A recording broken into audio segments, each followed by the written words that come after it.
The cutting-edge medicine that saved Gabrielle Giffords is being practiced right here in central Illinois. Tonight, how local doctors treat catastrophic brain injuries. Plus, a proposed law would let your neighbor carry a concealed weapon legally. And teens who use tanning beds might soon have to stop. Why some lawmakers say it should be banned. Coming up. Taking action for you. This is WMBD 31 News at 10. Brain injuries like the one sustained by Congresswoman Gabrielle Giffords are being treated right here in central Illinois. Giffords was shot in the head in Tucson, Arizona during a public meet and greet at a grocery store in January. She was put into a medically induced coma and part of her skull was removed. Now she's making what doctors call a miraculous recovery in a Houston rehab hospital. Here in Peoria, the Illinois Neurological Institute works with survivors of these injuries every day, helping them regain their lives one victory at a time. We do want to warn you that this story contains some graphic video. I was 6 years old and my friend was staying the night. 38-year-old Tammy Brown doesn't remember much about her accident and relies on her family to fill in those missing pieces. Alyssa, let's go see what all the noise is about. On December 30th, 2007, Tammy was driving to work when she lost control. My car flipped like 3 times and the airbag didn't go off. And I wasn't even in the car when this kid I went to high school with found me. With little hope of survival, rescue workers called in life flight and raced to the hospital. Everything was shut down already. Her liver was gone, so was her lungs.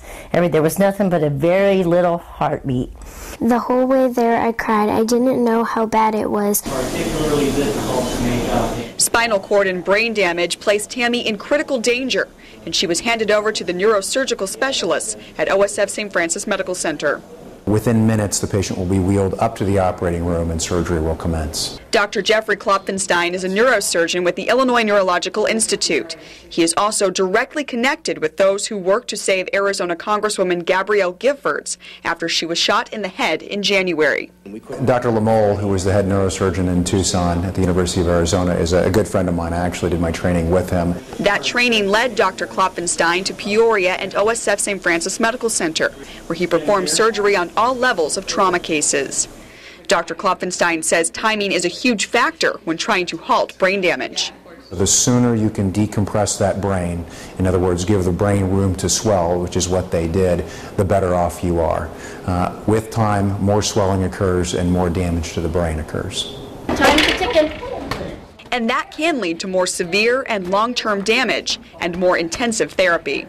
It starts right after the recovering in the ICU, and it's mainly stimulation, giving them just basic stimulation, trying to, wake them up. Dr. Savitha Reddy works with a team of rehab specialists to help brain injury patients regain their lives. If there's no progress in a week, then we try to kind of find reasons why there's no progress. Is there a medical reason? Is there a family reason, or not enough stimulation? Once the patient leaves the hospital, many move on to outpatient rehab, focusing on improving mobility and cognition. The level of recovery depends on many factors. One of the biggest, a patient's own will to survive and move forward. If the patient has the motivation, a lot of the times I tell my patients, you'll be walking out of here, because it makes that much of a difference. More than 3 years after her accident, Tammy Brown is still making gains, although we did catch her breaking the doctor's orders. I'm not even supposed to be in the wheelchair, so she's probably going to be mad when she sees the video. As she continues to remember pieces of her past, Tammy is looking ahead to the possibilities of her future and encourages other brain injury survivors to keep pushing forward. Hang in there. There's hope. Tammy, get back in your body, and not too long after that, she was back home. Tammy no longer qualifies to receive physical therapy because she did not show enough progress. Her family is working with her in hopes that she can one day walk on her own again. Your neighbors could soon be able to carry concealed weapons legally.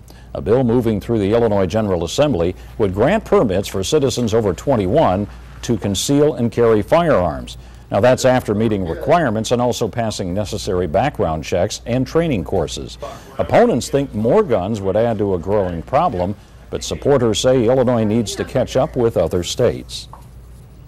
There's too many people that are killed for all the wrong reasons or for no reason at all, and I don't think that people should be allowed to carry guns unless you're a police officer or some kind of security. I don't see the need to carry a gun. To give that privilege to somebody, a law-abiding citizen, to actually do the same they do, but legally, and protect themselves and their families, is not really as scary as an issue as you think. When you think about it, they're already there. The guns are already on the street. They're already causing problems. Gun owners are planning a rally next week in Springfield. Illinois, by the way, is the only state that doesn't have some form of concealed carry law. Illinois gun owners' information could soon go public. Illinois Attorney General Lisa Madigan is ordering the Illinois State Police to hand over the list of Illinois FOID card holders to the Associated Press. Now gun owners are up in arms, and they say it's an invasion of privacy, and they also worry that information could fall into the wrong hands. Illinois lawmakers are trying to keep teens out of tanning beds. Right now, teenagers must have a consent form signed by their parents to use a tanning bed. But if this bill passes, anyone under the age of 18 would be banned completely. Supporters say it would protect teens from an unhealthy practice, but some regular tanners don't see it that way. I don't think it should be up to somebody who doesn't even know my circumstances or how much I tan. It's not like I tan all the time. The tanning bill is currently in committee. Experts say teens who tan are more likely to develop skin cancer later in life. Gasoline prices in the Windy City are now topping $4 a gallon for premium grade fuel.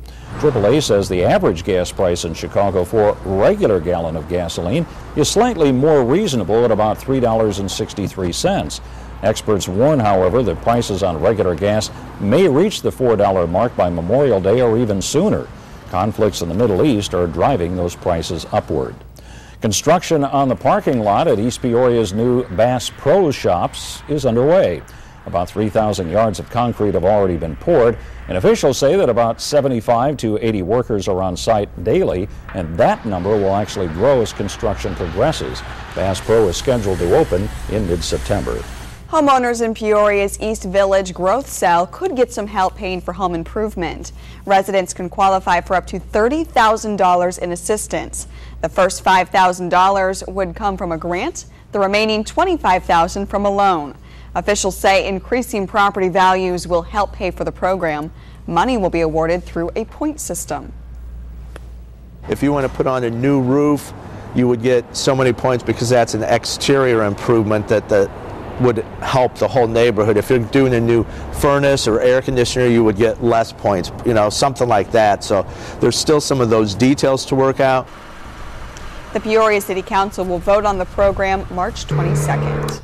A Central Illinois man risked his own life to help another, and now he's being recognized for his heroism. The Kiwanis Club is honoring Brad Stewart with the Caring Angels Award. Last October, Stewart took action to pull a drowning man out of his car. The victim was brain dead, but Stewart's quick response allowed his organs to be retrieved. It's an extreme honor, and it's something that I can share with my family and, review the tape for years and years and show that, someday Grandpa was a hero one time. Or at least they said he was. They cannot be police or firemen or people that are trained in that kind of rescue. This is just common people that respond in a way that most of us might not. The Kiwanis Club says it's always looking for more caring angels. Just go to our website, ciproud.com, to nominate someone. Well, there's something special going on in Central Illinois, and it can only happen when conditions are perfect. Coming up, the secrets behind making syrup from scratch. And high school basketball teams try and move closer to regional and sectional trophies tonight. Kurt has all the highlights in sports. Taking action for you, this is WMBD 31 News at 10 with Bob Larson, Meg Marshall, Chief Meteorologist Marcus Bailey, and Kurt Pegler Sports. This is WMBD 31 News at 10.